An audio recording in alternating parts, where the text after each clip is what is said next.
Lideramos el camino de la opinión pública y buscamos que la cultura del debate alcance consensos y soluciones a los problemas de nuestro país.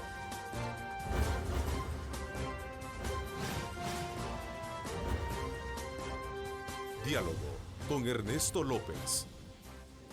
Hola, ¿qué tal? ¿Cómo están? Qué placer enorme saludarles a ustedes. Gracias por sintonizarnos en esta mañana de día martes 10 de julio. Como siempre, agradeciendo a Dios Todopoderoso por darnos esa oportunidad de poder ingresar hasta la intimidad de sus hogares y usted recibir con mucho agrado, pues desde luego, nuestra programación desde muy temprano. Canales 15, 19 y 21 con Megavisión AM. Está desde luego ofertándole a ustedes coberturas periodísticas desde muy temprano y ahora pues pasamos a conocer el análisis de los temas importantes del país y esta mañana aprovechamos la primera parte de nuestro programa para analizar el esfuerzo que hacen las autoridades para contener el auge de violencia que impera en el país. Para eso me acompaña el viceministro de Justicia y Seguridad, Raúl López, a quien quiero darle la más cordial bienvenida. Viceministro, ¿qué tal? Bienvenido. Gracias Ernesto, gracias a Diálogo con Ernesto López, gracias a Canal 21 por permitirnos este espacio de diálogo con nuestros amigos y nuestras amigas televidentes. Bueno, no hay duda que la violencia y la criminalidad existentes se convierten en el peor lastre que puede tener el país para frenar su desarrollo humano y productivo, convirtiéndose en la pesadilla diaria de los salvadoreños que conviven con esta inseguridad que merma drásticamente sus actividades personales y de país.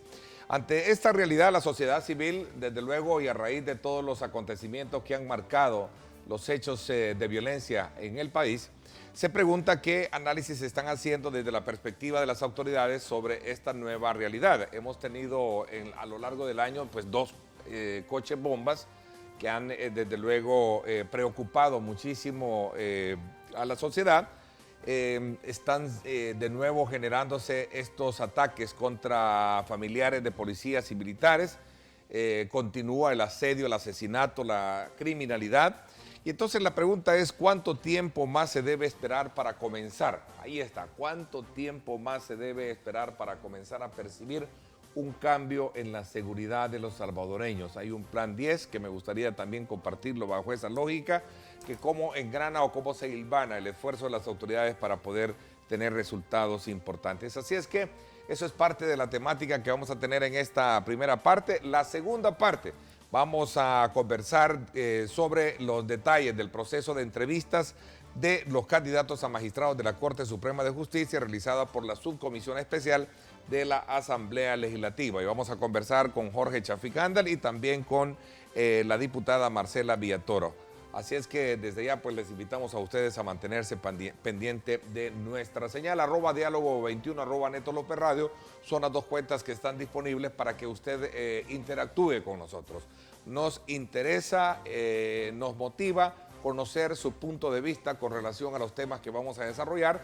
Les invitamos a que hagan buen uso de las redes sociales y especialmente cuando se refieren a los temas que conciernen y que aborda este servidor con nuestros invitados. Así, de esa manera, serán ustedes siendo partícipe de ese conglomerado de contactos que nosotros tenemos a través de nuestras redes sociales.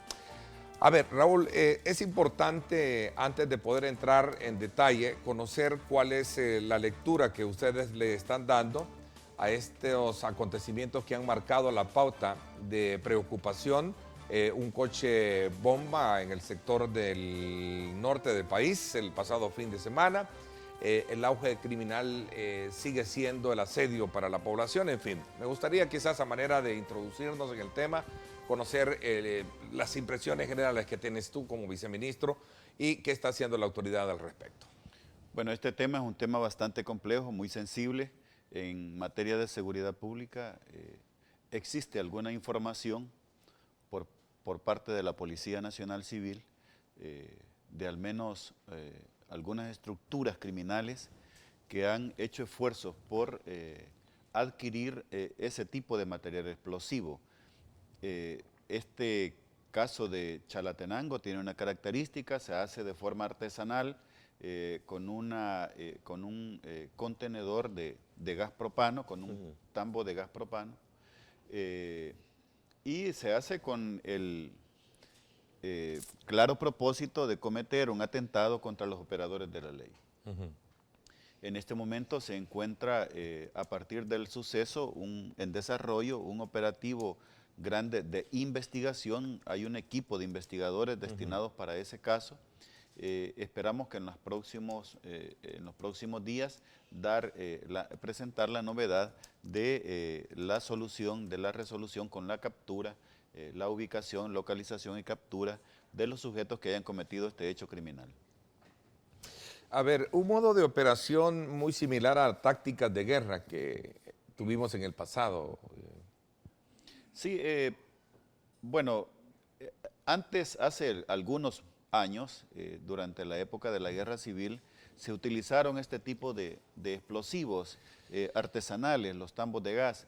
Es muy probable de que alguna persona inescrupulosa ahora haya empleado este mismo artefacto con alguna orientación, y este tipo de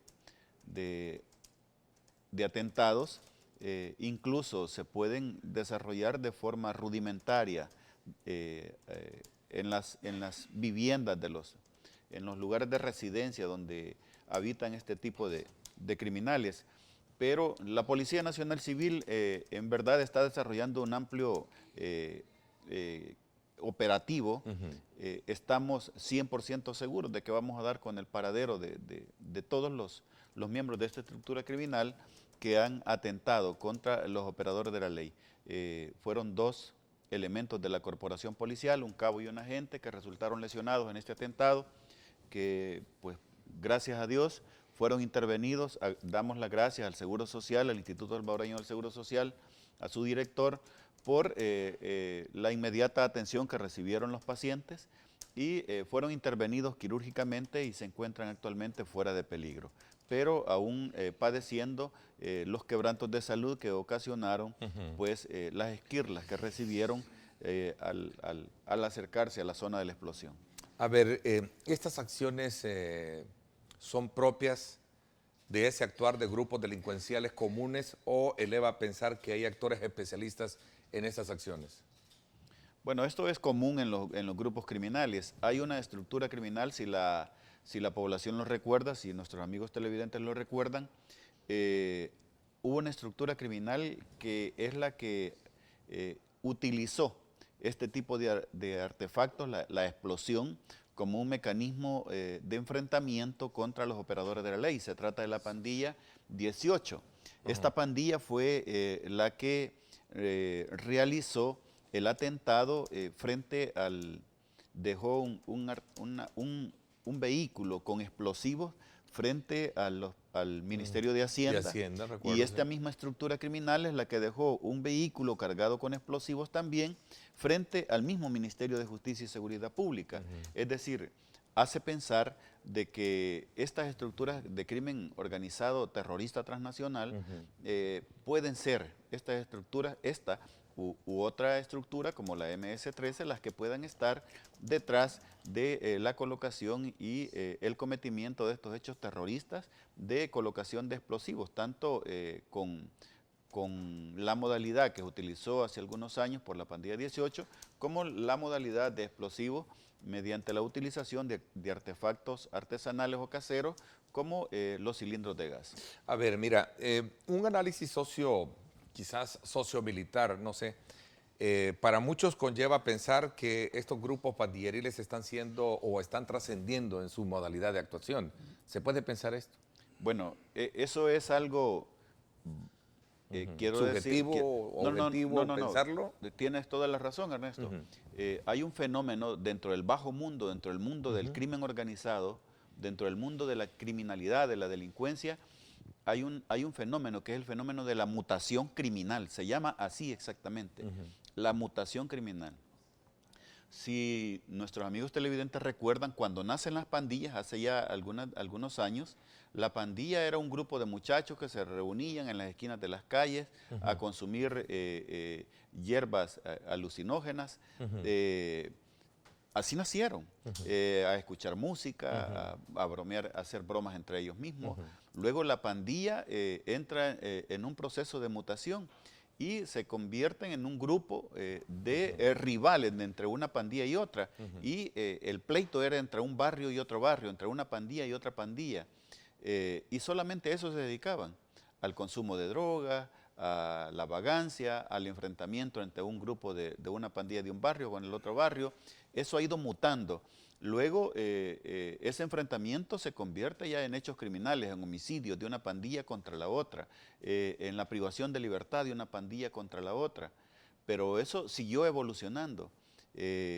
Luego se convierten ya no entre enemigos rivales, entre pandillas, sino que comienzan en atentados contra los operadores de la ley, es decir, contra funcionarios, agentes de autoridad, en este caso, fundamentalmente contra miembros de la corporación policial, de la Fuerza Armada, de la Dirección General de Centros Penales, e incluso hubo un caso en Usulután, donde estos grupos criminales le quitaron cobardemente la vida a un delegado del señor fiscal general, a un jefe fiscal del departamento de Sonsonate. Eso es parte de la mutación criminal, hasta llegar al momento en que actualmente nos encontramos, en donde los grupos criminales ya no se atacan entre ellos solamente, porque se siguen atacando entre ellos. Uno de los fenómenos de la ola criminal homicida de estos tiempos es la purga interna que existe entre las pandillas y los atentados homicidas que se comete una pandilla contra la otra. Fundamentalmente la pandilla MS contra sus propios miembros de la MS y contra los miembros de la pandilla 18 fundamentalmente. Pero además existen otras mutaciones. Hoy la pandilla no solamente se dedica a eso, sino además se involucra con el negocio ilícito de la droga y se involucra además con el trasiego ilegal de armas. Es decir, eso es parte de la mutación.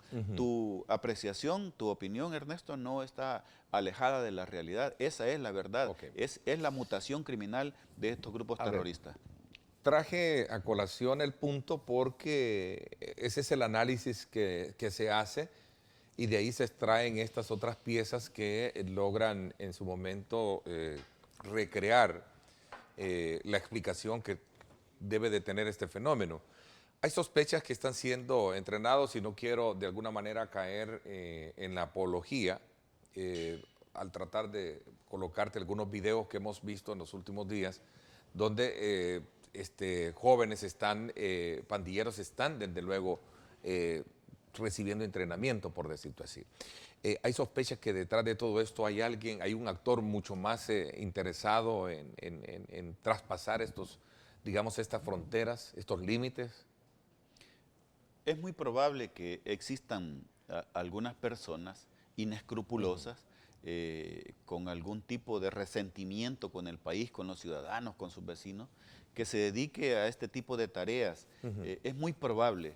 ¿Se tiene la inteligencia policial conocimiento precisamente de este tipo de entrenamientos? Bueno, es que de hecho los operativos policiales que se desarrollan en el territorio son precisamente en persecución de estos grupos criminales. No es una, son varios operativos en donde la Policía Nacional Civil ha desarticulado pues grandes campamentos que tienen estos grupos criminales cuando debido a la persecución de los operadores de la ley, de la justicia, migran a estas zonas. Migran a estas zonas más despobladas, en donde tienen la libertad para desarrollar, planificar acciones terroristas, acciones criminales en contra de los ciudadanos honrados y de los mismos operadores de la ley. Hay alertas sobre nuevamente digamos como la reacción de ataques contra policías, sus familiares. Recién conocimos en el oriente del país que familiares de un policía fueron asesinados. ¿Qué se tiene alrededor del seguimiento que merece tener una situación como esta y que venga de donde venga, la violencia nunca, desde luego, es bien recibida? Estos grupos criminales, según nuestros últimos informes y las mismas comunicaciones entre un grupo criminal y otro, tienen como 4 objetivos de interés criminal. En primer lugar, y esto deberían de saberlo los jovencitos que pretenden incorporarse a estos grupos del terror, el primer objetivo de eliminación, el primer objetivo homicida de estos grupos criminales son sus propios miembros. Para la pandilla es importante mantener una depuración mediante el arrebato de la vida de todos aquellos elementos de la misma pandilla que representen algún riesgo para, para guardar los secretos criminales de la misma estructura. Es decir, al hacer un análisis de todos los hechos de homicidio en El Salvador, muchos de esos casos son miembros de las mismas estructuras criminales o familiares de los miembros de las estructuras criminales. Es decir, ellos van depurando, ellos van asesinando a todos aquellos miembros de sus mismas pandillas que ya no les son útiles o que representan algún riesgo para su estructura criminal, como por ejemplo aquellos elementos de la estructura que demuestran algún acercamiento o simpatía con la policía, con la Fuerza Armada. Son depurados, asesinados por la misma estructura del crimen. Pero además tienen otra categoría de objetivos de interés, que son los ciudadanos inocentes que sirven de testigos para los casos en donde ellos están involucrados. Los traidores, además, las personas que sienten ellos que han traicionado a la pandilla, los que se retiran de la pandilla, que es un fenómeno frecuente en nuestro país. De hecho, sucedió un fenómeno muy peculiar. El centro penal de Gotera, de San Francisco Gotera, ahora se encuentra poblado por población retirada del grupo de pandillas, no solamente, y lo han dicho expresamente, y eso constituye un desafío frontal contra el mando criminal de estas estructuras. Se han retirado, y lo han dicho claramente a sus estructuras criminales, que se retiran de la pandilla y que no tienen ninguna relación con esta estructura.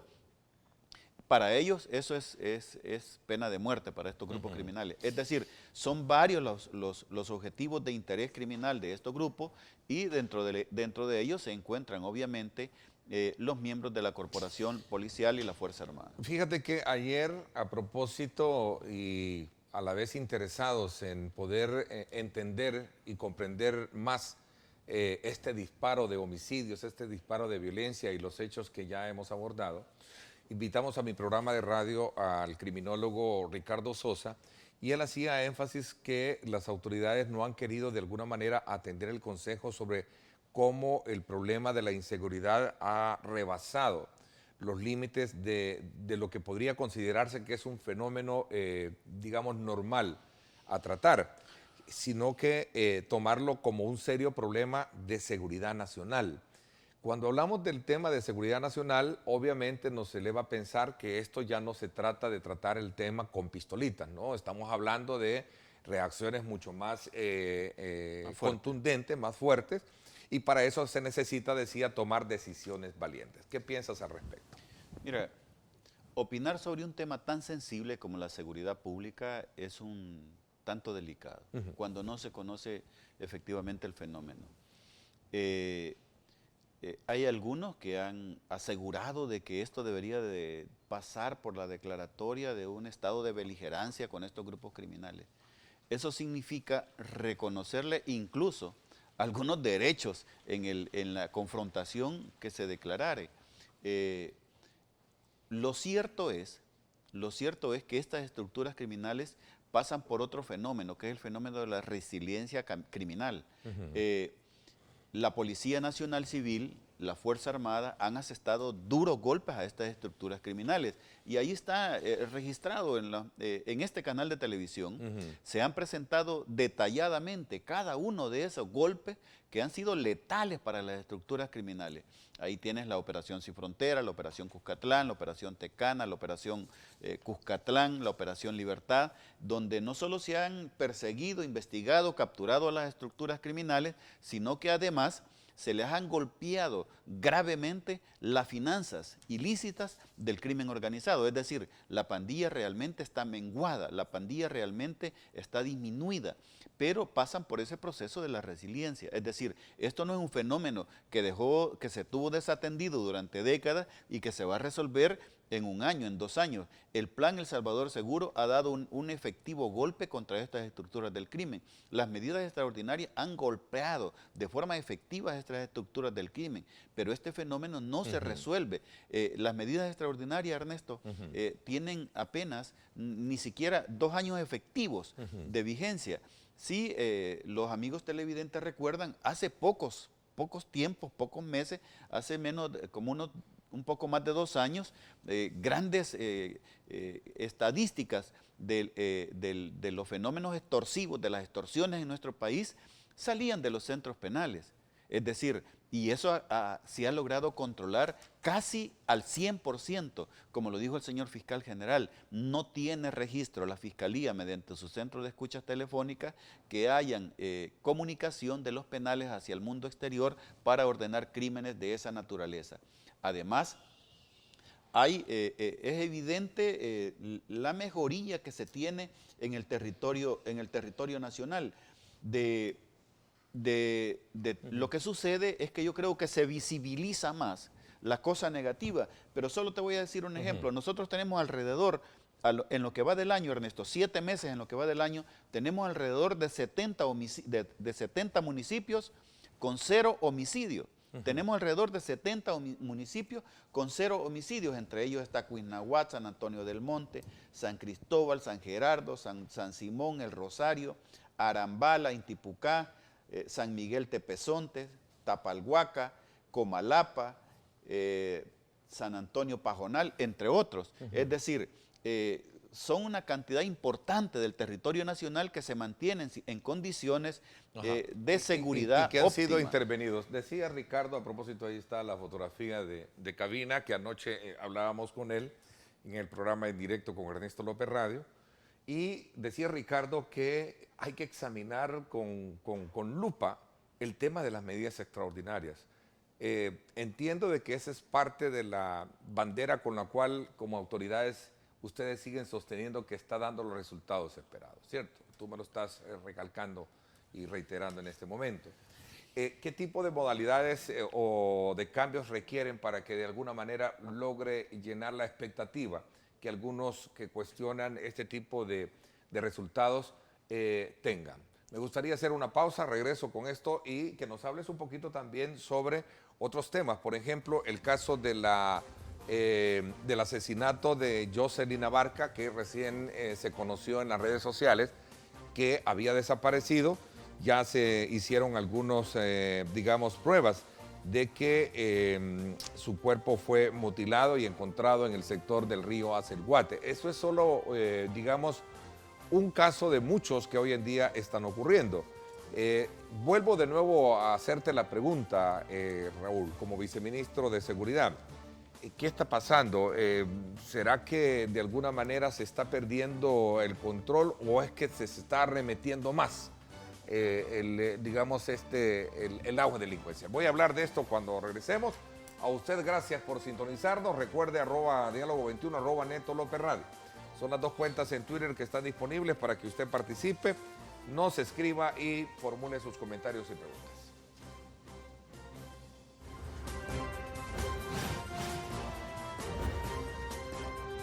Diálogo con Ernesto López. Estás viendo Diálogo con Ernesto López.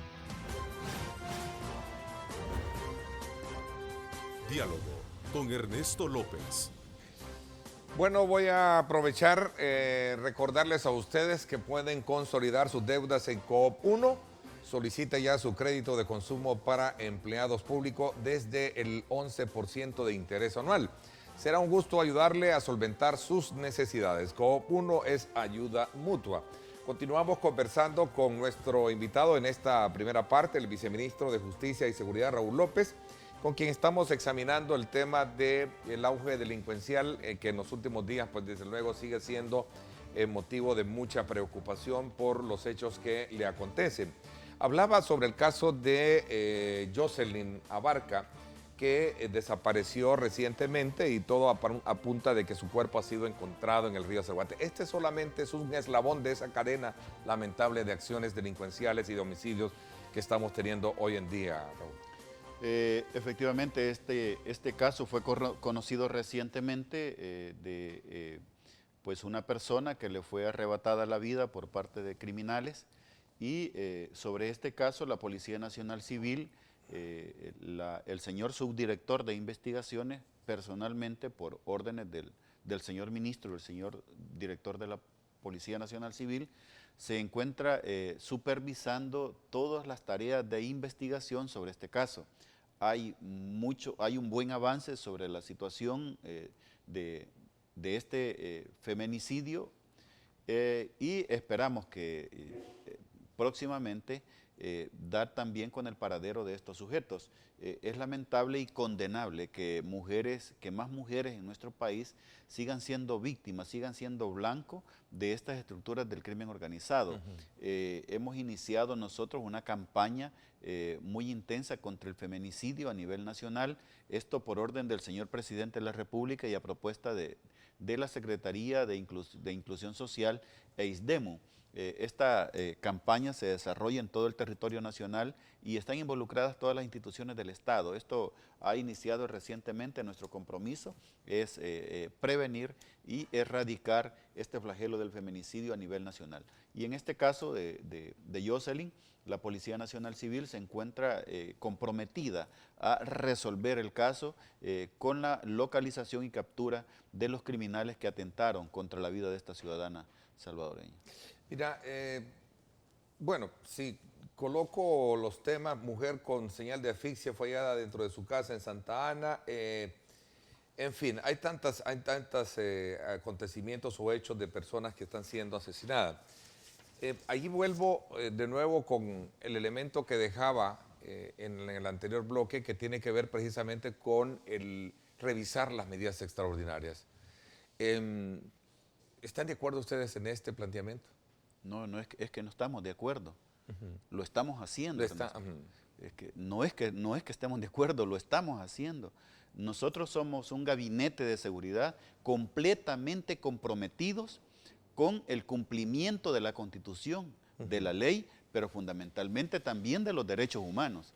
Es decir, las medidas extraordinarias han sido una medida efectiva en el combate a la criminalidad, en la prevención de la violencia, en la recuperación del territorio y estamos seguros de que deben de continuar. Eso no debe de darnos una visión corta sobre la necesidad de revisar periódicamente el avance, los resultados y además la necesidad de las medidas extraordinarias. Por ejemplo, actualmente se ha presentado ante la Asamblea Legislativa, fuimos con el señor Ministro de Justicia y Seguridad, con las autoridades policiales, con el Director General de Centros Penales, a presentar ante la Asamblea Legislativa el nuevo decreto que contendría las nuevas medidas extraordinarias. Esto fue precisamente a propuesta, a petición de los mismos diputados de la Asamblea Legislativa, que en sesión previa nos habían solicitado que opináramos sobre 4 propuestas de decreto, 4 borradores, 4 anteproyectos de ley que están dentro de la Asamblea Legislativa. Con el nuestro serían 5. Nosotros proponemos que algunas de esas medidas deben de continuar. Por ejemplo, todo el sistema de audiencias virtuales que ha reportado la reducción a 0 de los riesgos de seguridad para el traslado de criminales de alta peligrosidad a las audiencias presenciales, a las sedes judiciales. Creemos de que esa medida debe de continuar, las audiencias virtuales. ¿Cuál otra medida debe de continuar? La medida de, por ejemplo, el control de las telecomunicaciones, la reducción delincuencial, la reducción de la violencia en nuestro país es gracias precisamente en parte al control de las telecomunicaciones dentro del sistema penitenciario nuestro. Es decir, nosotros estamos 100% convencidos. Están funcionando. A criterio de ustedes la evaluación es que sí funciona, ¿no? Bueno, Ernesto, si lo ha dicho el señor fiscal general, lo ha dicho la señora embajadora de los Estados Unidos de América, que el Yocambio está funcionando, que el sistema penitenciario está avanzando. Es decir, no lo decimos nosotros, lo dice la gente. Nuestro sistema penitenciario, hoy tenemos casi 22.000 privados de libertad reclasificados y como 24.000 aproximadamente involucrados en alguna tarea de este modelo de readaptación, de resocialización, de reinserción, de yo cambio dentro del sistema penitenciario. Ok, para el otro año, aclárame, se prevé que al menos 5.000 agentes de la corporación policial van a jubilarse. Bueno, como esto, la jubilación es un derecho. Derecho, sí. No es una obligación. Según las estadísticas nuestras, la Policía Nacional Civil nació hace 25 años. Algunos ya habían prestado servicio en otras instituciones. De hecho, todas las personas que ingresaron a la Policía Nacional Civil cuando la Policía Nacional Civil nació, que venían de las Fuerzas Armadas, ya tienen más de su periodo de servicio al Estado que se demanda, que se exige para las dos condiciones, tanto para la jubilación como para la pensión. Y algunos de ellos han hecho pues caso omiso a eso y siguen trabajando. Y son muchos, no son uno, son muchos de los elementos de la corporación policial que prestaron su servicio militar y que luego se incorporaron a la Policía Nacional Civil, que tienen incluso más de 30 años de servicio, pero que siguen laborando. El otro año, efectivamente, algunos, no, en este año y el otro año siguen cumpliendo algunos su periodo de servicio al Estado para poder jubilarse. ¿Hay un plan para reemplazar a los efectivos? Hay un plan de trabajo que ya ha sido revisado por el señor director general de la Policía Nacional Civil y por el ministro de Justicia y Seguridad y este servidor, y estamos en la revisión con la Secretaría Jurídica de Casa Presidencial para determinar lo que sea más procedente, lo que sea más conveniente, no solo para los intereses de los servidores de la Policía Nacional Civil que tienen derecho, en caso que así lo decidan, a la jubilación y a su pensión, sino además revisar lo que es más conveniente para el país. Y no es fácil, Ernesto.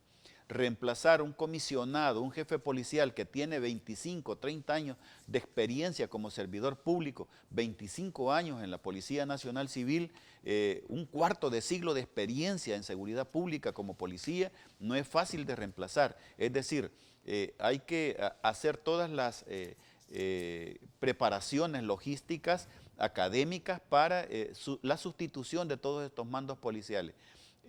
Así también hay una gran cantidad de agentes, todos los que entraron en el periodo de formación, de creación de la Policía Nacional Civil en el año 92, 93, que ingresan a la academia estas personas, que ya están algunos en su periodo de jubilación y de pensión.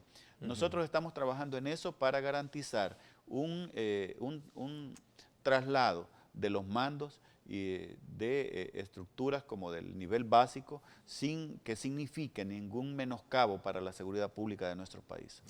A ver, cuéntame un poquito sobre el nivel de atención que están recibiendo víctimas. Yo creo que es importante que hablemos sobre este tema también aprovechando tu presencia acá con nosotros en el estudio. Bueno, este es un tema... Cuéntanos un poquito, ¿en qué consiste este tema de protección a víctimas? Porque obviamente el asedio o el impacto es tan fuerte que muchos se preguntan, bueno, ¿y dónde queda el tema de las víctimas? Es vergonzoso decirlo, pero es necesario hacerlo. Las víctimas en este país había sido el sujeto, el ciudadano, la ciudadana nacional que nunca en la historia de este país, pero absolutamente nunca en la historia de este país había recibido ningún tipo de atención por parte del Estado. Es decir, el Estado invertía en la Fiscalía, invertía en la Procuraduría para defender al delincuente, invertía en centros penales para atender al delincuente cuando era condenado. Para eso invertía el Estado en la creación de tribunales, colaboradores, secretarios, notificadores, en policías, en investigadores para perseguir al delincuente. Pero en la víctima nunca se invirtió ni un solo centavo. Hasta en esta época, con la creación del Plan El Salvador Seguro, que se crea un eje especial, que es el eje de atención a víctimas.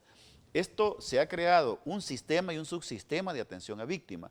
Nosotros como Ministerio de Justicia y Seguridad Pública tenemos 19 oficinas diseminadas en el territorio nacional.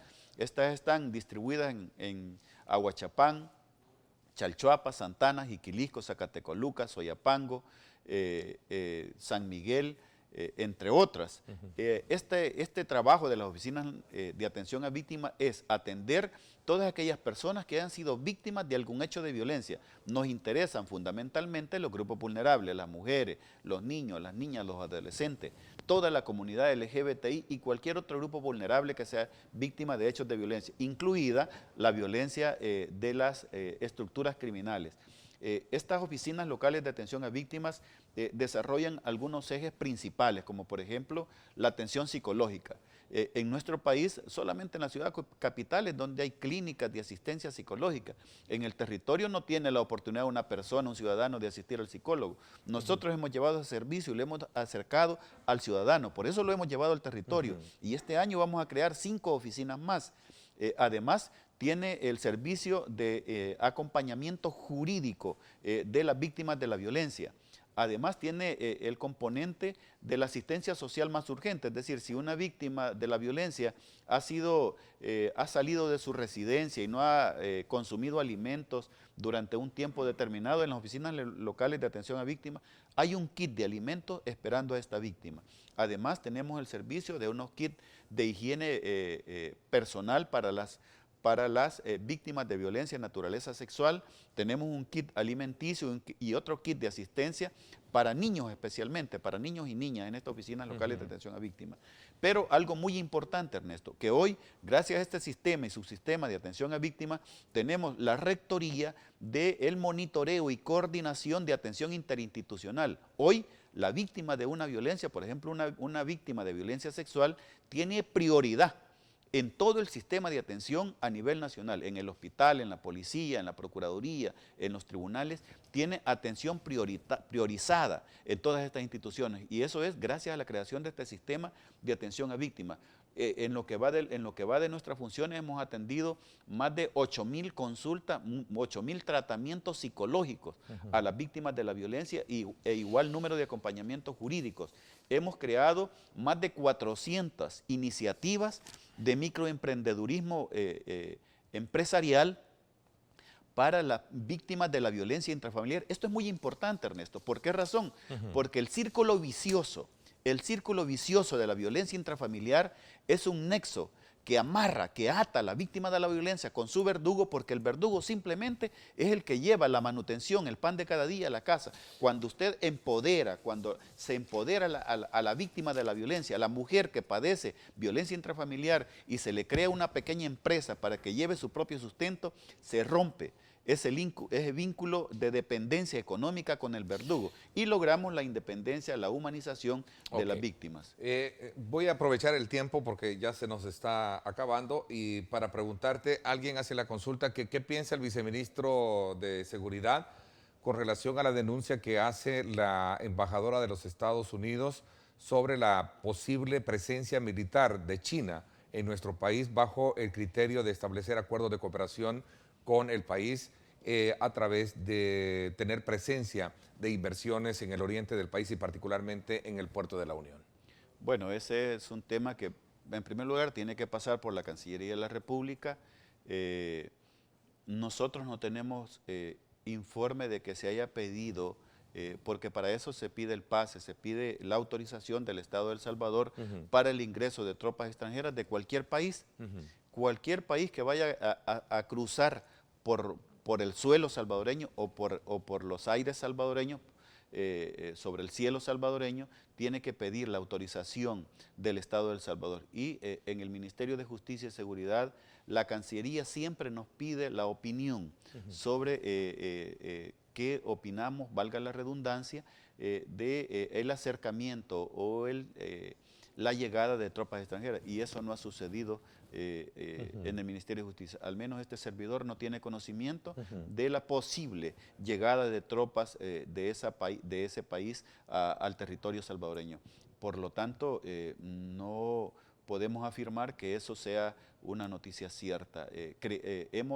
Puedo decirte lo que sabemos por algunas instituciones, que se ha entrado en un proceso para el reavivamiento de la zona económica de Oriente, que incluye la adjudicación mediante un proceso licitatorio del puerto de la Unión, y que algunos interesados son inversionistas, comerciantes especializados en la administración de puertos y aeropuertos de la República China, pero son personas civiles, comerciantes especializados en la administración de puertos. Eso es lo que conocemos por las gestiones que hacen otras instituciones, pero presencia militar en territorio salvadoreño de ese país es completamente, hasta este momento nosotros no tenemos conocimiento de ello. A ver, ya para finalizar, extinción de dominio, ¿cómo está, digamos, hilvanándose el esfuerzo en algún momento también bajo la mirada y el cuestionamiento que se está haciendo por la forma en cómo se aplica la ley de extinción de dominio en estos casos? Bueno, no sé a cuál cuestionamiento. Por ejemplo, que sin antes haber sido vencido y oído en juicio, se le aplica la ley de extinción de dominio a una persona que seguramente no, bajo el indicio de que esta persona ha obtenido esto de forma ilícita. Bueno, ¿Cómo examinas tú este tema? Aprovechando que a ti te ha tocado también estar en los eventos donde se están haciendo las, ¿cómo se le llama? Las especies de subastas. Bueno, las materializaciones, La materialización. las incautaciones. Así es. Bueno, y es que además de viceministro de Justicia, se me asignó la responsabilidad de ejercer la presidencia del Consejo Nacional de Administración de Bienes, del CONAB, que es el ente administrativo, parte del sistema de extinción de dominio. Quiero decir que la extinción de dominio es un sistema complejo, con pesos y contrapesos. Esto pasa por un proceso, en primer lugar, un proceso administrativo de investigación, que lo dirige naturalmente la Fiscalía General de la República y que cuentan con la unidad especializada de la Policía Nacional Civil en materia de extinción de dominio. Una vez recolectados todos los elementos de juicio que hacen deducir a la Fiscalía de que existe la probabilidad positiva del enriquecimiento, de la acumulación de fortunas de origen ilícito por parte de algunas personas, se procede a la materialización de esa fortuna. Para el caso, por ejemplo, todos los golpes que se han pegado a la estructura MS, entre ellos, como lo dije al inicio, la operación Tecana, la operación Cuscatlán, la operación Jaque, que han sido contra esta estructura criminal. Luego la Fiscalía somete el caso a consideración del Tribunal de Extinción de Dominio, un tribunal especializado con una jueza muy ecuánime, una celosa picadora de la Constitución y de la justicia, y la jueza, si considera procedente, ordena la medida cautelar del aseguramiento de estos bienes mediante la entrega al Consejo Nacional de Administración de Bienes. Nosotros como CONAB somos los administradores. Nosotros no participamos en el proceso de investigación, no participamos en el proceso de judicialización y solamente nos limitamos a la administración. Nuestra responsabilidad es administrar de forma eficiente los bienes que nos son entregados. Anteriormente se incautaba un bien y se quedaba al olvido. Ahí tienen la casa, por ejemplo, del expresidente de ANDA, de don Carlos Perla, que esa casa terminó en el abandono, en el deterioro absoluto. Hoy los bienes se administran de forma transparente, eficiente, muy cuidadosa, gracias a al efectivo trabajo que desarrolla el CONAB. El tiempo se me fue. Viceministro, gracias por haberme acompañado. Vamos a estar desde luego atentos a seguir el curso de las actuaciones que tienen las autoridades en esta titánica lucha por erradicar la violencia en el país. Gracias por haberme acompañado, Raúl. No, Ernesto, yo soy el agradecido en nombre del Ministerio de Justicia y Seguridad, en nombre del Gabinete de Seguridad. Quiero darte las gracias y enviar un saludo muy cordial a todos nuestros amigos que nos sintonizan dentro del territorio nacional y más allá de nuestras fronteras. Gracias por la invitación. Bueno, gracias a ti. En la segunda parte, detalles del proceso de culminación de las entrevistas de los candidatos a magistrados de la Corte Suprema de Justicia. Así es que nos vamos a la pausa y volvemos.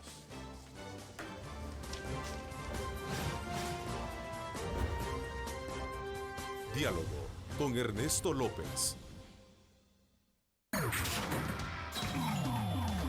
Estás viendo Diálogo con Ernesto López. Diálogo con Ernesto López.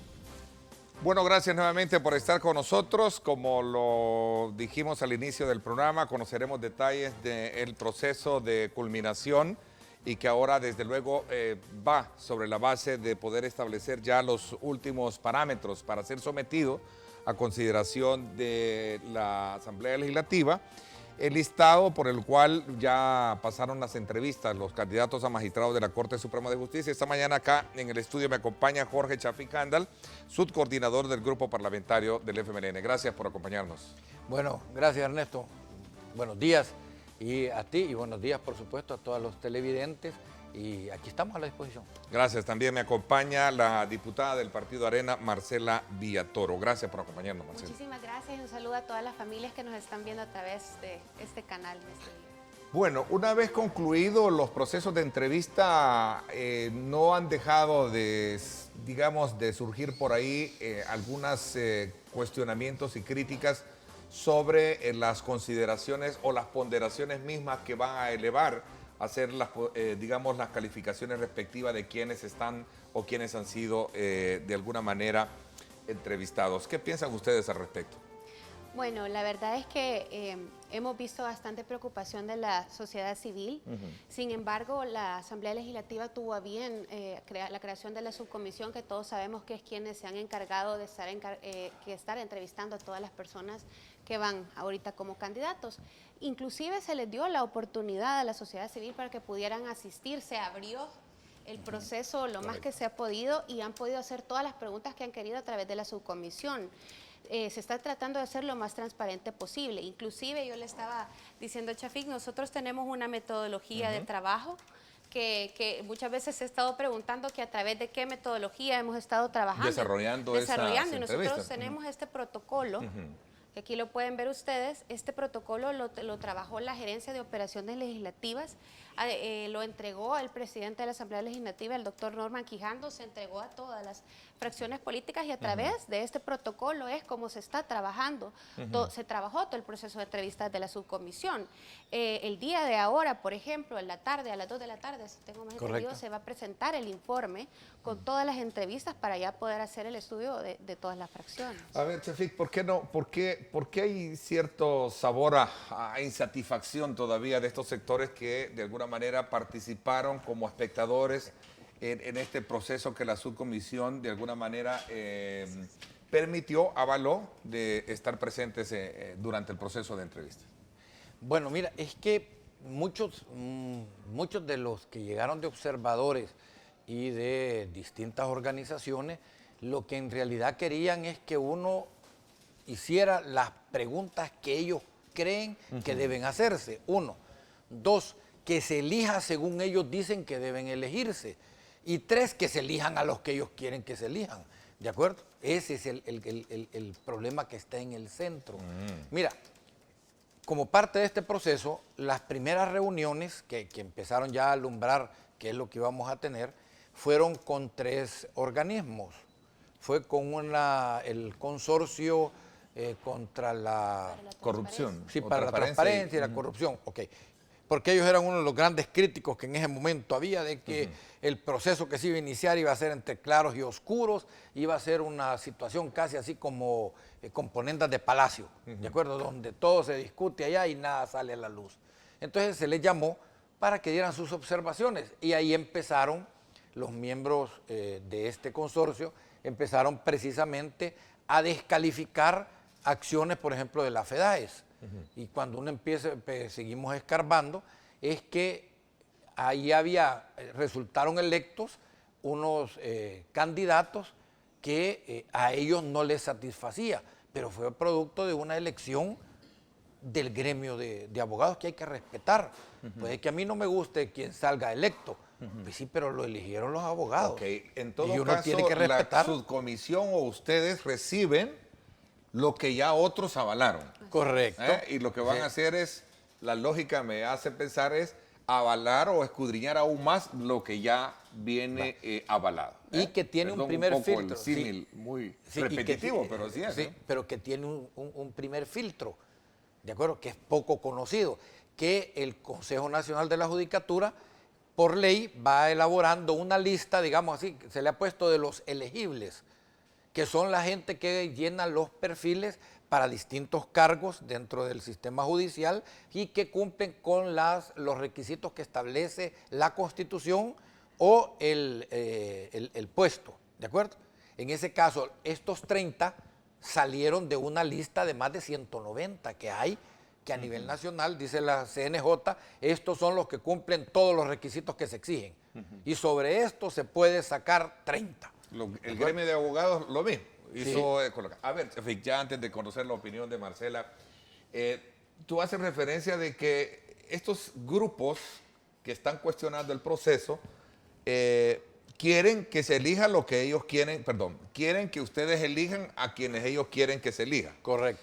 Que se les pregunte lo que ellos quieren que se los pregunte. Correcto. ¿No es el deber de los diputados escuchar a la población para poder atender ese...? Y se hizo. Si es que el asunto es que se hizo.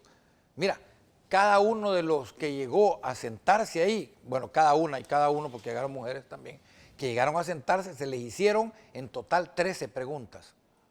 3 que eran como de formato, a ver si conocían la materia, porque nosotros nos empezamos a decir, bueno, que les vamos a entrevistar sobre su vida, ya tenemos los atestados que dicen que cuál es su proyecto de vida y cómo se ha comportado, ¿de acuerdo? Y luego vamos entonces a entrevistar qué sabe de la materia a la que está aspirando. En este caso, qué sabe de la Corte Suprema de Justicia, ¿de acuerdo?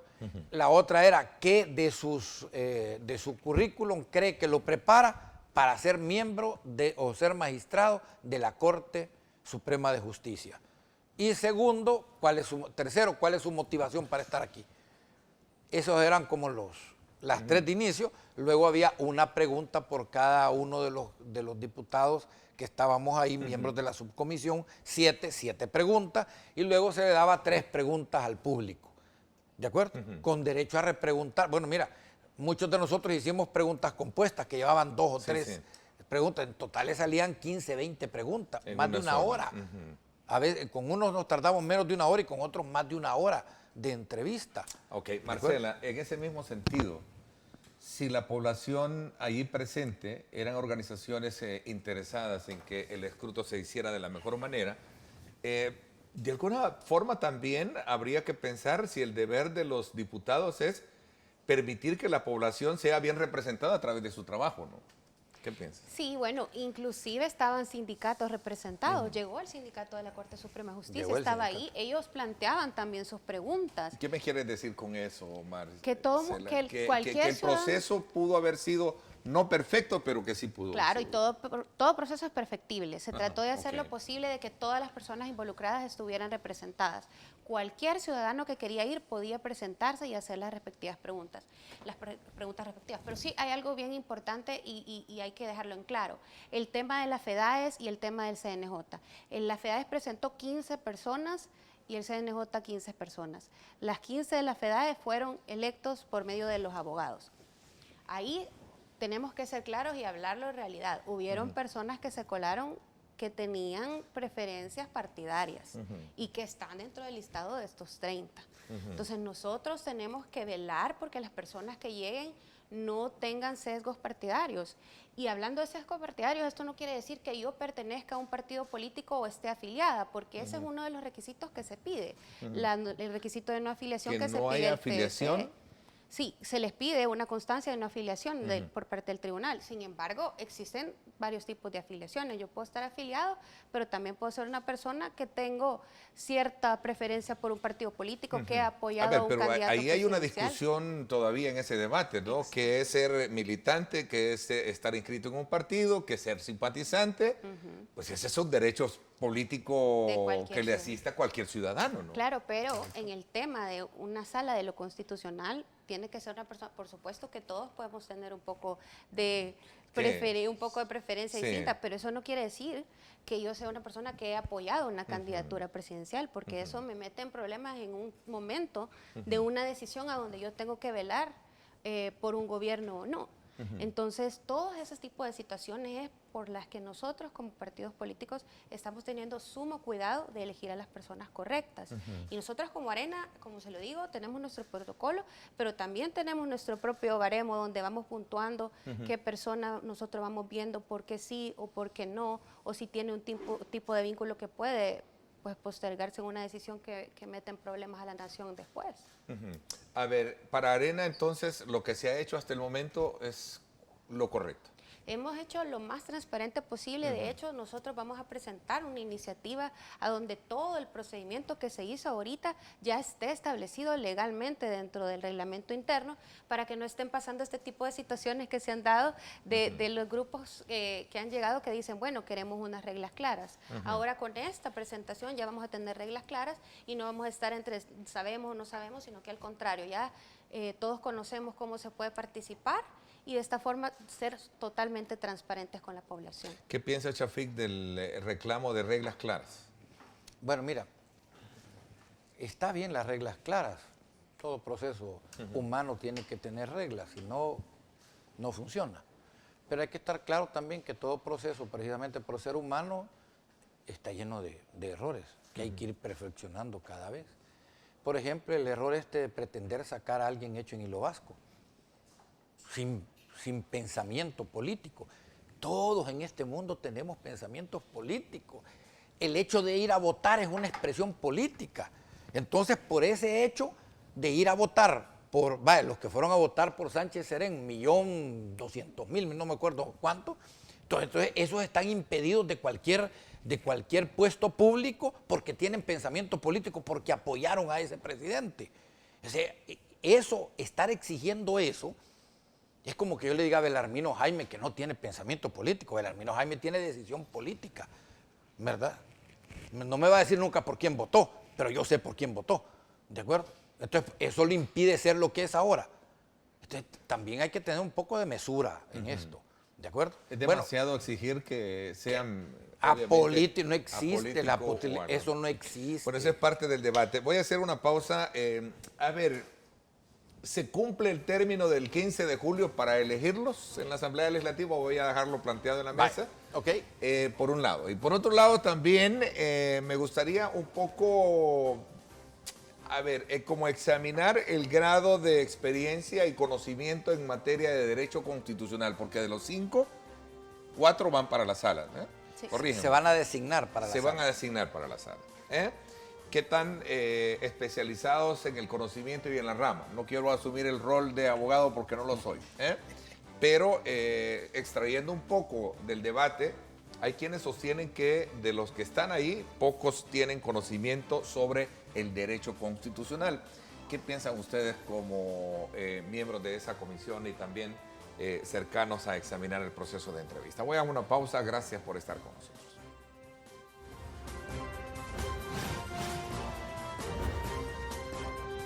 Diálogo con Ernesto López. Estás viendo Diálogo con Ernesto López. Diálogo con Ernesto López. Bueno, gracias nuevamente por estar con nosotros. Continuamos conociendo detalles sobre lo que ahora viene por delante en torno a, una vez entrevistados los aspirantes a magistrados de la Corte Suprema de Justicia, ¿cuál es el siguiente paso? ¿Se va a cumplir el término del 15 de julio como fecha para tener electo a los magistrados? Bueno, ese es un punto que lo quiero todavía dejar. A ver, les voy a presentar a ustedes cómo esta tabla, de acuerdo a una publicación hecha por el periódico El Diario de Hoy, sostiene de que la experiencia que reflejan los candidatos que ustedes han entrevistado, Chafik y también Marcela, por ejemplo, en la experiencia en el derecho penal 9, derecho público 5, no identificado 4, derecho familiar 4, derecho civil y mercantil 3, derechos humanos 2, derecho constitucional, aquí está el punto clave, 2. A ver, ¿qué significa esto, Chafik y Marcela? Vaya, mira, como yo te decía, nosotros centramos las entrevistas en el tema de qué tanto conoce de la materia a la que va. ¿de acuerdo? Ese fueron el centro de las preguntas. Incluso te decía fuera de cámara, muchas de las preguntas fueron alrededor precisamente de las sentencias más polémicas. No para que dijeran estoy en contra, estoy a favor, no, para que razonaran. Si alguien decía no, ok, razóneme por qué no. Los informes de probidad, si deben de Sí. ser públicos o no. Por ejemplo, estaba el de la sentencia que anuló los 84 diputados suplentes, ¿de acuerdo? Estaba también el tema del Citrams, estaba también el tema de Ulises Rivas, y me van a decir, ¿y por qué esos dos temas? Porque ahí solo han emitido medidas cautelares y no han resuelto el fondo de lo solicitado, y ahí lo han dejado, ¿de acuerdo? Mediante una sentencia, mediante una medida cautelar, resolvieron lo que le habían pedido, pero en derecho no lo han resuelto, ¿de acuerdo? Entonces, todas esas cosas para saber. Y mira, de todos los que se presentaron, yo te puedo decir que habrán unos 4 o 5 que de verdad, de materia constitucional no, pero de materia civil sí. Es que mira, mucho de lo que van a ir a hacer a la sala de lo constitucional tiene que ver con la ponderación de cuándo y cómo emitir una sentencia, el impacto que ésta va a generar. Muchos aquí se centran, si sabe o no sabe, cómo es el derecho constitucional. Si mira, de los 4 que están ahorita, que van para afuera, ¿de acuerdo? Uno más o menos sabía de derecho constitucional, o el otro es mercantil, los otros 2 eran de derechos humanos. Y mira todo lo que salen ahora, salen como unos doctores en derecho constitucional. Lo que tienen que conocer es de la Constitución, su funcionamiento y por qué se le dice la ley fundamental del Estado. ¿De acuerdo? Tienen que conocerlo, tienen que tener, un conocimiento adecuado a lo que van. Pero sobre todo tienen que tener ponderación, eso es lo que se estaba buscando. Miren, aquí han habido muchas sentencias que han desestabilizado el Estado de Derecho de este país, porque se han dado en los momentos menos propicios. 1. 2, han invadido esferas de otros poderes del Estado o de otros organismos del Estado, que no está en las atribuciones de ellos.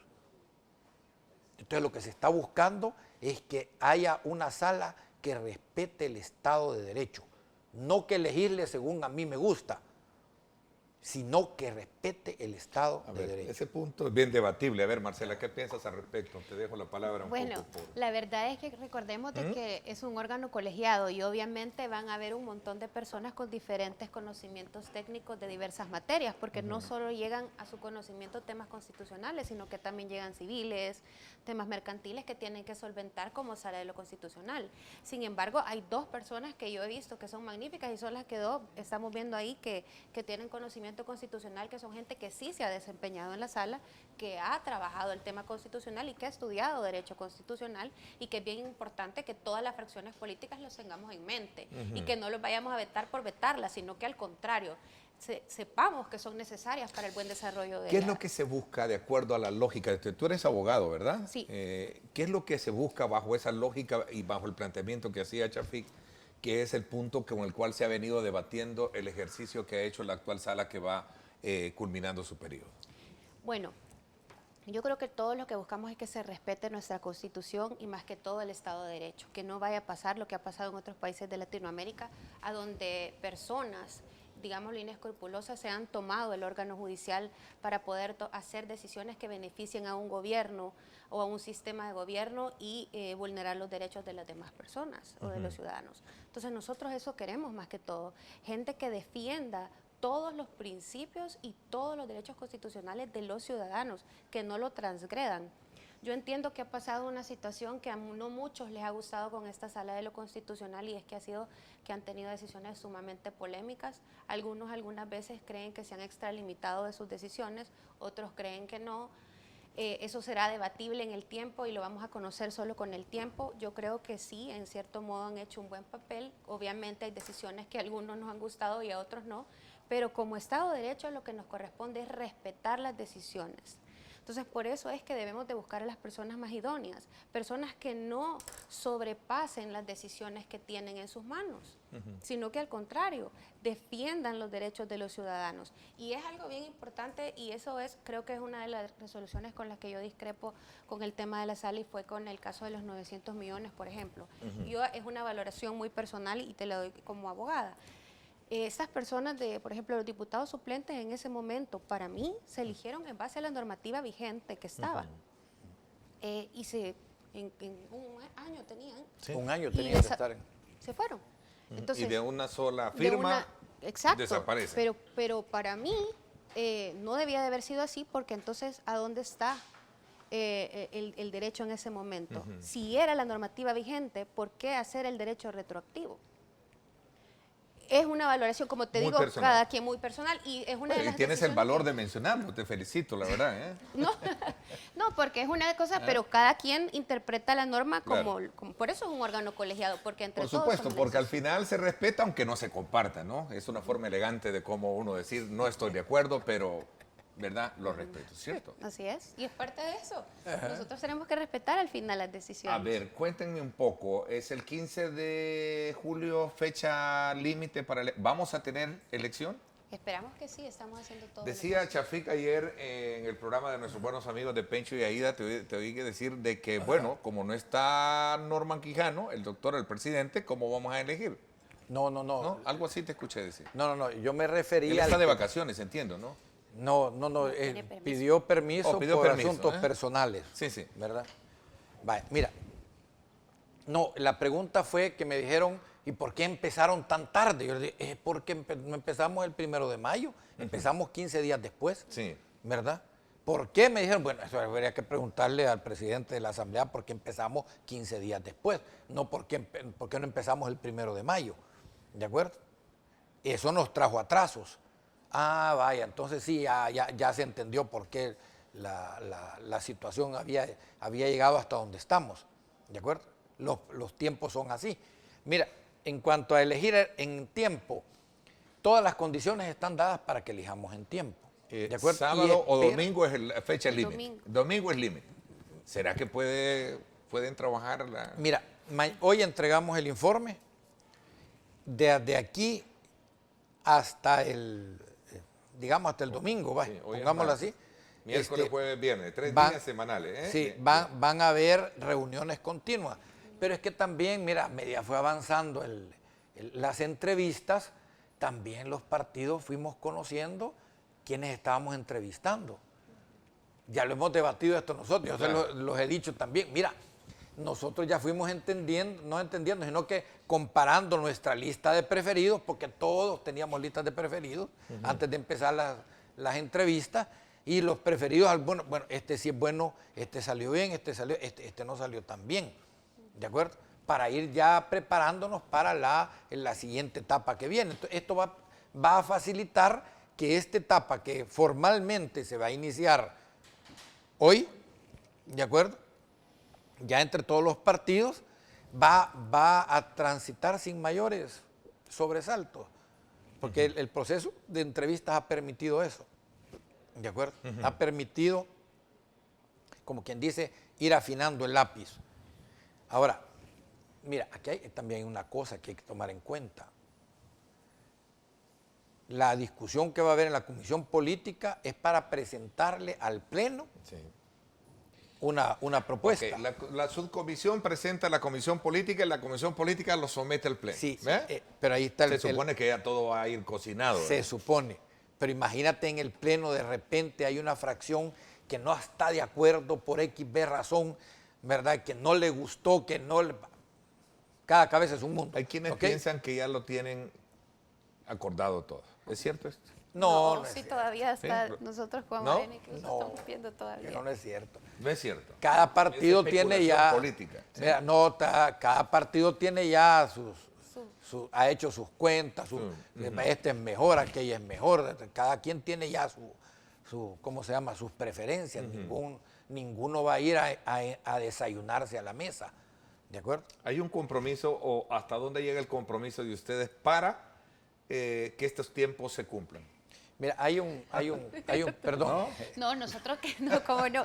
El compromiso es tratarlo de sacar antes del tiempo, La ¿verdad? subcomisión ya hizo su trabajo. La subcomisión con la presentación del Exacto. informe de evaluación a la comisión política. Comisión Hasta ahí política. llegan ustedes. Hasta ¿sí? ahí. Y a la comisión política, en teoría, tendría que haber sesión. Me supongo que el día de mañana tiene que ser a la 1. Sí, incluso puede ser hoy, O puede ser dependiendo. hoy y ya deja Tenemos abierta que la elegir comisión. personas íntegras. Esa es una entrevista que Marcela, tú diste y publicó el pasado viernes el periódico El Diario El Mundo. ¿Ah? Personas íntegras. Íntegras. ¿Sí? Sí, en todo sentido, ¿verdad? Porque también, Cuéntame un poco de por eso. ejemplo, también la vida personal de cada quien es importante, porque si tú tienes que ser una persona que también sea correcta, con sus valores correctos, sea una persona que no tenga problemas, digámoslo, fuera de la ley, sino que al contrario, sean personas que cumplan con todos los requisitos constitucionales. Shafik, de nuevo quisiera, por cuestiones de tiempo que ya se nos está agotando en esta segunda parte, tener claro qué es lo que viene ahora. Es decir, ustedes entiendo que este día es crucial para que sus análisis sean presentados a la comisión política, ¿no? Correcto. Este día se va a presentar a las 2 de la tarde. 2 de la se va a tarde. presentar. Y ya ¿De queda acuerdo? sobre las manos de la comisión política. Pero los tener 7 estos- que estuvimos en la subcomisión también vamos a estar en la comisión en la política. comisión, defendiendo defendiendo lo lo que se ha hecho y ayudando.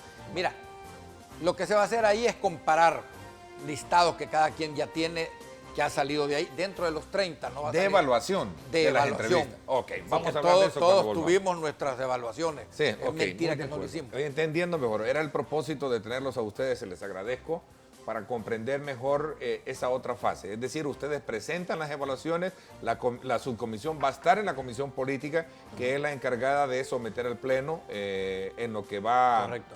de los próximos 4 o 5 días que quedan, ¿verdad? De aquí al domingo, ¿no? Sí. Voy a la pausa, volvemos.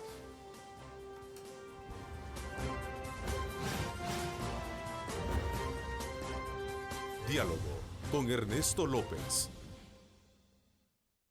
El futuro es imaginar, es pensar en grande. Prepárate hoy. Estudia en la UFG y amplía tus oportunidades. UFG, tecnología, innovación y calidad. Bueno, gracias por estar con nosotros. A ver, regresemos un poco a este otro elemento. ¿De qué se tratan las evaluaciones? Cada quien las va a llevar como partido y decirles a la comisión, nosotros creemos que estos son el listado de las personas que deben de elegirse y ahí comienza el debate, ¿cierto? Correcto. Es que mira, tal como dijo Marcela, cada uno de nosotros ha tenido también su propio instrumento para ir midiendo el resultado de estas entrevistas. ¿De acuerdo? Porque así hay que hacerlo, porque no, imagínate que todos nos lleguemos a desayunar el día de hoy o de mañana, lo que tiene el informe, y empezar desde allí a tratar de encontrar coincidencias sobre las propuestas. Esto va a ser, no terminamos ni en un mes. ¿De acuerdo? Es como volver a repetir lo que la subcomisión ya hizo. Entonces, llevar esto adelantado, pues, lo que la subcomisión hizo, de las entrevistas, ha permitido que cada partido afine el lápiz de sus preferencias, ¿de acuerdo? Y llevarlas a la mesa y buscar, bueno, a ver en cuánto se repite esta coincidencia, empezar a buscar ya las combinaciones y decir, estos son.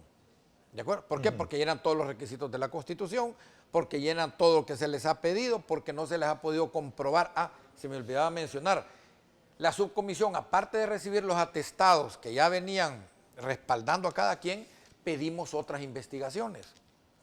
Por ejemplo, el tema de Hacienda, el tema de si están cuestionados, porque puede haber sido que en el momento en que presentaron los atestados no tenían ninguna denuncia, pero puede que después, o sentencia, ya tenían denuncia pero no tenían sentencia. Entonces se ha mantenido que nos mantengan actualizado el documento para ver los que salen sentenciados, porque ya con sentencia ya son otros 20 pesos. Hay que ver qué tipo de sentencia es, si le afecta o no le afecta, cómo está la cosa, para que no nos suceda como nos sucedió en esta pasada, que después sacaron, mire, este tiene denuncia de violencia intrafamiliar. ¿De acuerdo? Porque entraron 2 por la puerta de atrás y no presentaron un solo papel, y después salió la denuncia intrafamiliar. ¿Cómo va a estar alguien en el máximo organismo que tiene que ver la constitución política de El Salvador, garantizar los derechos fundamentales de los y las salvadoreñas, y resulta ser que tiene una denuncia por violencia intrafamiliar. ¿Me explico? Entonces, para que no suceda eso, también se fueron analizando. Entonces, lo que se va a discutir hoy es lo que ya tenemos más procesado todos los partidos. Bueno, aquí Alberto Torres nos escribe, dice, Ernesto, una cosa es tener pensamiento político y otra cosa es tener un pensamiento ideológico o partidario. Eso lo digo en el tema de las elecciones de los magistrados. ¿Será bien, digamos, fácil o difícil poder separar ambas conceptualidades? Porque son conceptualidades, creo. No sé si me equivoco.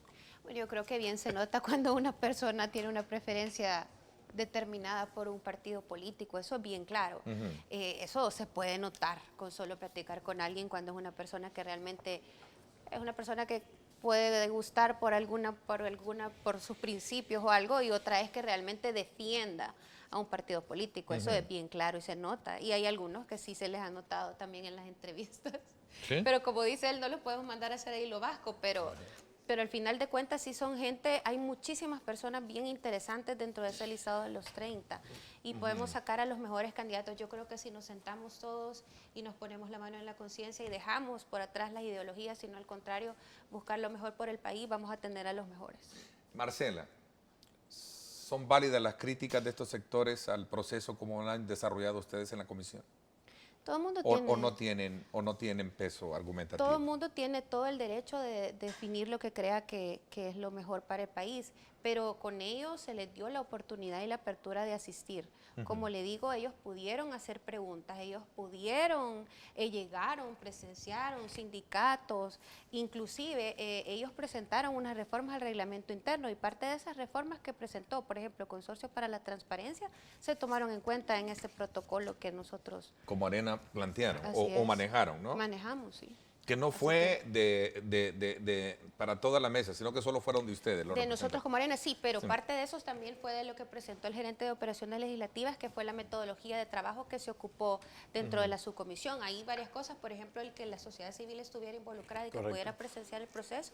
Fue algo que venía del Consorcio para la Transparencia y que se aplicó en el proceso. A ver, para la elección de los magistrados, se requieren 56 votos de todos los partidos políticos. Correcto. Pero, de acuerdo con la aritmética legislativa, únicamente serían suficientes los votos de Arena, Gana y PCN si lo queremos ver desde ese ángulo. Igualmente, podías construir otro escenario por el lado de tu partido, Shafiq. Correcto, es correcto. Así se puede hacerlo. Así es la democracia. Así es la democracia y así son los números. Nuestro buen amigo el doctor Nelson García, por cierto, nos escribe, dice, Ernesto, los verdaderos expertos en la materia son los colaboradores de la sala que siguen las directrices que les dan. A ver. Es cierto, eso es cierto, míralo. Y en esa materia, fíjate que qué bueno que lo mencionas, sí, qué bueno que Nelson lo dice. Lo voy a traer, fíjate, Edgar Díaz no comparte conmigo estos temas, lo voy a invitar a que venga a hablar. Fíjate que en el listado que tú aparece, que dicen dos desconocidos, que no se sabe cuál es su especialidad, resulta ser que ahí están dos que han sido colaboradores de la Sala de lo Constitucional por años. Y les aparece que no tienen especialidad conocida. Y uno tiene 10 años de ser colaborador de la Sala de lo Constitucional y otro tiene 5. Entonces, ¿cómo los podemos calificar como que no conocen? Entonces, eso es bastante... Bueno, está el director de la Oficina de Probidad también. También está el de la Probidad ahí. También está. ¿De acuerdo? Ahí está también. Lleva posibilidades entonces de... Mira, los 30 llevan. Vamos a ver, Marcela se me queda viendo. Yo pregunto, ¿no? La verdad es que hay que ver cada perfil. Es bien importante estudiar los pros y los contras de cada uno. Por ejemplo, los dos constitucionalistas que salen ahí, ellos dos han sido colaboradores también de sala. Así es que por eso es que hay que preocuparse también por tener gente que conozca derecho constitucional, pero gente que también... pues no nos vayamos a meter en problemas, sino que sea gente que realmente busque el Estado de Derecho. En el tema hay varios, o sea, bueno, no sé, es bueno que los ciudadanos busquen en el periódico, aquí está el listado de las 30 personas que usted veía el día de ahora, y ahí dice la calificación de cada uno, si han sido docentes o no. aquí pueden ver los ciudadanos fácilmente a través de los medios de comunicación quiénes son las personas y también pueden hacer las observaciones que crean convenientes. Así es. Entonces, lo que viene por delante es que la comisión tiene miércoles, jueves y viernes, y si no puede convocar a una asamblea extraordinaria Es que mira, el día sábado o domingo si hay consensos para elegir y no quedar acéfala, en este caso la sala de lo constitucional más uno de la No va, sala. no va a quedar acéfala porque todavía está el doctor Pineda adentro de la... ¿Qué queda ahí? Bueno, pero ese es como presidente de la Corte, ¿no? Me refiero a las salas, faltarían los 4, ¿no? No, mira, lo que pasa es que la sala se compone de 5, Sí. ¿verdad? Formalmente queda el magistrado Pineda, Y un suplente. ¿de acuerdo? Y un suplente, cabal.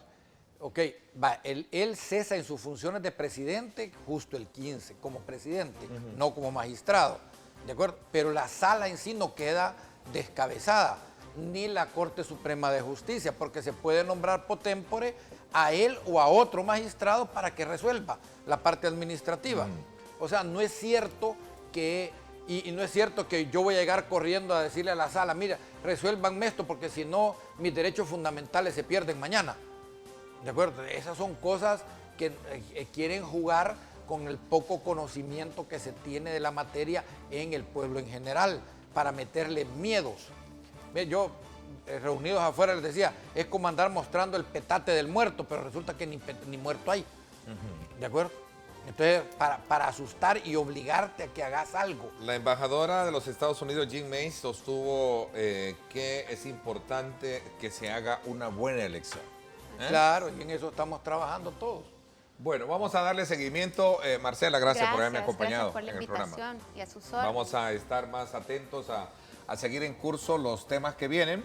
Obviamente será muy importante tenerlo en cuenta. Gracias, Chafik, también. No, gracias a ti y gracias a los televidentes y a todos los que escribieron. Yo sé que algunos han de ver, no los leíste tú, pero yo sé que algunos no escribieron no precisamente a favor de lo que estamos diciendo, pero qué bueno. No. Esa es parte de la democracia, hombre. A mí nunca Traduje lo que realmente significa. Mire, si han hecho algo bueno, si están escudriñando bien las cosas, que si fue bien abierto el proceso, bueno, ahí está. Pero es parte de la Gracias. democracia. Parte de la democracia. Por mi parte, esto es todo por hoy. Como siempre, pásenla bien y recuerden lo más importante, amar a Dios sobre todas las cosas. Lideramos el camino de la opinión pública y buscamos que la cultura del debate alcance consensos y soluciones a los problemas de nuestro país.